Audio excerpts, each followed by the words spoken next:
Halo Sobat MotoGP dimanapun berada. Selamat datang di channel FMGP. Channel yang akan memberikan informasi seputar dunia balap terlengkap spesial untuk Anda. Jika Sobat GP terhibur dengan informasi yang kami sajikan, jangan lupa klik tombol subscribe-nya. Semoga rezeki kalian dilancarkan. Amin. Baik, tanpa berlama-lama mari kita lanjutkan.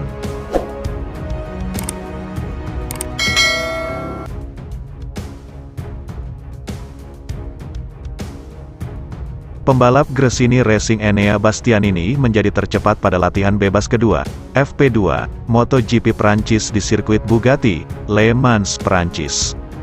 Hasil ini menempatkan namanya menjadi penguasa pada seluruh sesi pada Jumat, tanggal 13 Mei tahun 2022. Dari total 16 lap yang dibuatnya pada FP2, Enea Bastianini, tim Gresini Racing MotoGP, mencatat waktu lap terbaiknya dengan 1 menit 31,148 detik untuk satu putaran trek sepanjang 4,2 km tersebut. Catatan tersebut sekaligus menjadi rekor lap baru kelas MotoGP di sirkuit Bugatti, Le Mans. Bastianini memperbaiki torehan Johan Zarco yakni 1 menit 31,185 detik yang dibuat di GP Prancis 2018 saat masih memperkuat monster Yamaha Tech 3. Zarco yang kini membela Pramac Racing hanya menempati posisi keempat pada FP2 MotoGP Prancis 2022 dengan gap 0,360 detik dari Bastianini. Di atas Zarco ada Alex Espargaro, Aprilia Racing, dan Alex Rins, tim Suzuki X-Star. Sementara itu, Francesco Bagnaia, Ducati Lenovo Team, menggenapi posisi 5 besar FP2 setelah tertinggal 0,487 detik. Juara dunia yang juga jagoan tuan rumah Prancis, Fabio Quartararo, Monster Energy Yamaha harus puas finish P6. Brad Binder, Red Bull KTM Factory Racing. Joan Mir, tim Suzuki X-Star. Jorge Martin, Pramac Racing. Dan Jack Miller, Ducati Lenovo Team, menggenapi 10 besar FP2. Untuk waktu kombinasi, Bastianini tetap menjadi pembalap tercepat dengan waktu yang dibuatnya di FP2. Demikian juga dengan Alex Espargaro dan Alex Rins. Sejumlah insiden juga mewarnai FP2. Pada awal sesi, Joan Mir terjatuh di tikungan 7. Beruntung kecelakaan yang terbilang aneh tersebut tak membuat juara dunia MotoGP 2020 itu cedera. Kecelakaan berikutnya dialami Jack Miller sekira separuh sesi FP2 berlangsung. Pembalap asal Australia itu kehilangan kontrol Ducati Desmosedici GP22 geberannya di tikungan 11. Beberapa menit sebelumnya pembalap tuan rumah, Johan Zarco, juga sempat keluar lintasan dan masuk gravel. Namun, ia masih mampu melanjutkan sesi. Darin Binder menjadi pembalap ketiga yang mengalami insiden di FP2. Berikutnya Marco Bezzecchi juga terjatuh di tikungan 7. Area yang sama dengan insiden Mir pada awal sesi. Drama FP2 terjadi ketika waktu kurang dari 5 menit sesi berakhir. Alex Espargaro melesat melibas Bagnaia di P1. Setelah unggul sekira 0,061 detik atas pembalap Italia tersebut. Fabio Quartararo tertahan di posisi ketiga diikuti Mir dan Zarco di 5 besar. Namun hanya beberapa menit sebelum FP2 tuntas, Enea Bastianini melesat ke posisi teratas sekaligus memansa Alex Espargaro dan Alex Rins finish di P2 dan P3. Uniknya setelah mencetak rekor lap, Enea Bastianini langsung terjatuh di tikungan 3-4 seperti Luca Marini. Sobat GP jangan kemana-mana karena setelah ini masih ada berita menarik lainnya.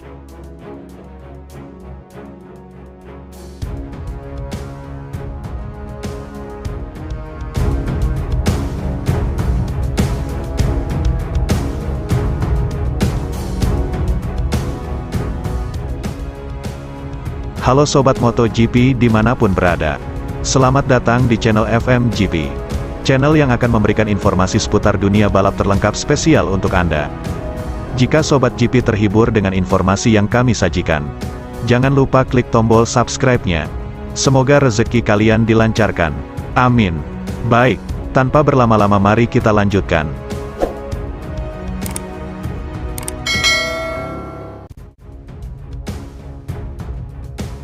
Juara dunia MotoGP 2020, Joan Mir, marah atas keputusan Suzuki yang bakal hengkang dari kejuaraan dunia Grand Prix akhir musim 2022. Pekan lalu motorsport.com melaporkan bahwa pabrikan Hamamatsu berencana untuk mundur. Kamis kemarin, tanggal 12 Mei tahun 2022, Suzuki akhirnya resmi mengonfirmasi. Sembari berdiskusi dengan Dorna Sports perihal pemutusan kontrak lebih awal. Alasan yang dikemukakan adalah tekanan keuangan sebagai imbas pandemi COVID-19, serta perubahan dalam industri otomotif. Meski neraca keuangan Suzuki memperlihatkan kondisi perusahaan tampak sehat tahun ini. Di sisi lain, Joan Mir yang debut kelas Premier bersama Suzuki pada 2019, menganggap timnya salah satu yang paling istimewa. Dia pun merasa kesal dengan keputusan untuk meninggalkan kejuaraan dunia MotoGP. "Saya marah atas keputusan yang diambil seseorang," tutur Spaniard jelang putaran ke-7 GP Prancis di Le Mans. "Tim ini sangat hebat dan ini adalah salah satu tim spesial di paddock. Orang-orang yang bekerja di sini membuatnya sangat spesial," tutur Mir. "Saya tiba di sini 4 tahun lalu. Tetapi ada banyak orang yang bekerja di sini sebelum saya. Mereka bekerja keras untuk menjadi juara pada 2020. Tahun lalu di posisi ketiga, klasemen akhir. Tahun ini, juga peringkat ketiga, lagi. Ini adalah pabrikan yang biasanya berjuang untuk kejuaraan setiap tahun sejak saya di sini." Joan Mir menambahkan, masa depan Mir kini dalam ketidakpastian. Walau rumor yang beredar menyebutkan sang pembalap akan pindah ke Honda untuk menjadi tandem anyar Marc Marquez, sekaligus menggantikan Pol Espargaro. Pembalap pengguna nomor 36 itu membenarkan bahwa manajernya, Paco Sanchez, tengah dalam pembicaraan dengan Honda. Namun demikian dia menolak untuk memberikan banyak komentar perihal rencananya pada MotoGP musim 2023. "Dari Jerez kami secara resmi berada di pasar. Kami sedang dalam pembicaraan dengan Suzuki sebelum semuanya terjadi. Sekarang, yang pasti, manajer saya akan punya lebih banyak pekerjaan daripada yang dia harapkan. Dia berbicara dengan Honda, dengan pabrikan yang berbeda untuk mencoba menyesuaikan masa depan saya di luar Suzuki, dan itu tidak mudah. Sementara itu, menghadapi seri Le Mans akhir pekan nanti, pembalap yang berdebut di MotoGP berkat Suzuki tersebut, mengaku tak punya trek favorit yang bisa mengantarnya ke podium. Menurutnya semua bisa terjadi padanya di sirkuit manapun dalam kalender MotoGP. Anda dapat menyerang kapanpun.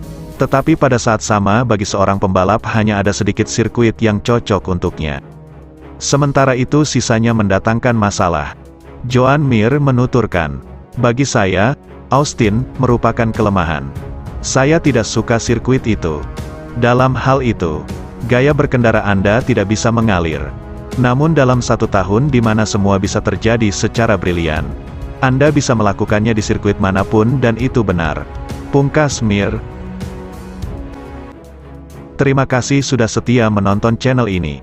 Jika berita yang kami sampaikan bermanfaat, jangan lupa tinggalkan subscribe-nya dan nantikan terus berita-berita menarik lainnya dari channel FMGP.